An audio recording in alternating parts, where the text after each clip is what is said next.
আসসালামু আলাইকুম, সকলকে স্বাগত জানাচ্ছি। আজ একটি আন্তর্জাতিকভাবে পালিত দিবস নিয়ে আলোচনা করব। এটি একটি সচেতনতামূলক দিবস, বিশ্ব সেরিব্রাল পালসি দিবস। প্রতি বছরের 6 অক্টোবর এই দিবসটি নানা আয়োজনের মাধ্যমে পালন করা হয়। এই দিবসের উদ্দেশ্য হলো সেরিব্রাল পালসিতে আক্রান্ত ব্যক্তিদের যত্ন নেওয়া এবং তাদের সহায়তা করা, পাশাপাশি রোগ সম্পর্কে সচেতনতা বৃদ্ধি করা এবং সেরিব্রাল পালসিতে আক্রান্ত ব্যক্তিদের সামাজিক পরিবর্তন তৈরি করা। প্রথম বিশ্ব সেরিব্রাল পালসি দিবসের প্রচারণার নাম ছিল change my world in 1 minute. সবচেয়ে গুরুত্বপূর্ণ যে বিষয়, আমরা আসি এখন সেরিব্রাল পালসি কি।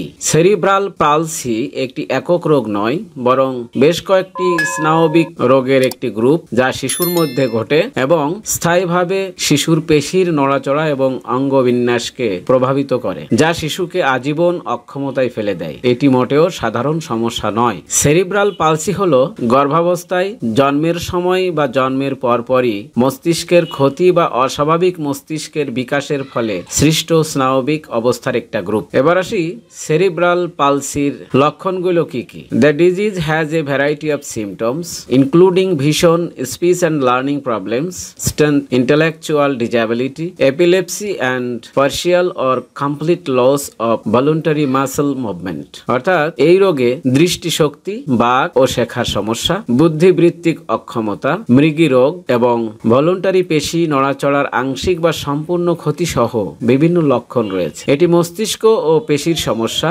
অনেক সময় চোখ ও কানও সেরিব্রাল পালসিতে আক্রান্ত হয়। সেরিব্রাল পালসি শরীরের বিভিন্ন অঙ্গকে প্রভাবিত করতে পারে, যেমন স্প্যাস্টিক কোয়াড্রিপ্লিজিয়া, দ্বিপার্শ্বিক উভয় হাত এবং পা আক্রান্ত হয়, ধড়, মুখমণ্ডল এবং মুখের পেশি প্রায়শই আক্রান্ত হয়। স্প্যাস্টিক ডাইপ্লিজিয়া দ্বিপার্শ্বিক, উভয় পা আক্রান্ত হয়, হাত কিছুটা কম আক্রান্ত হতে পারে। আরেকটা হচ্ছে স্প্যাস্টিক হেমিপ্লিজিয়া বা একপার্শ্বিক, দেহের এক পাশ, এক হাত ও এক পা আক্রান্ত হয়। ম্যানুয়াল সক্ষমতা, সেরিব্রাল পালসিতে আক্রান্ত শিশুদের অন্তত 2/3 এক বা উভয় হাতের নড়াচড়ায় অসুবিধা হয়ে থাকে। প্রায় দৈনন্দিন প্রতিটি কার্যকলাপের উপর প্রভাব পড়তে থাকে, যেমন খাওয়া, পোশাক পরা, লেখা, কোনো বল ধরা ইত্যাদি। এবার মোটরের ধরন নিয়ে কিছু কথা বলি। একটা আছে স্প্যাস্টিক, 80 থেকে 90%। সবচেয়ে বেশি দেখা যায় পেশি শক্ত এবং টান টান হয়ে যায়। মোটর কর্টেক্সের ক্ষতি থেকে সূত্রপাত হয়। ডিসকিনেটিক 6%।